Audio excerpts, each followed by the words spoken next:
Hi there, welcome back to my YouTube channel. So today I got this 2014 Nissan Sentra SV airbag. So I just remove it, guys. I'm doing it for the first time, so stay with me, guys. So to remove it, there's two holes at the side of the steering column. That's one right there, and there's another one on the side, right here.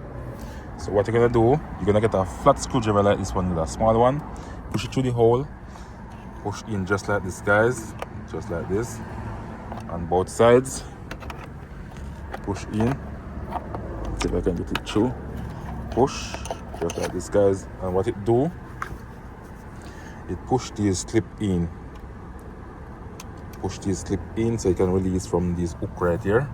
So I got one right here, another one there, and one right here. You don't have to worry about the bottom one. So long as you pop the top one out, you can easily slide it out of the groove, guys. So you got one right here as well, one there, one there. So three of them. All you need to do, use the screwdriver, push from here in, and to release. So push one side first, one side pop up, push the other side, pop up, right up, and slide it out and disconnect this connector. So this is the connector that goes to it.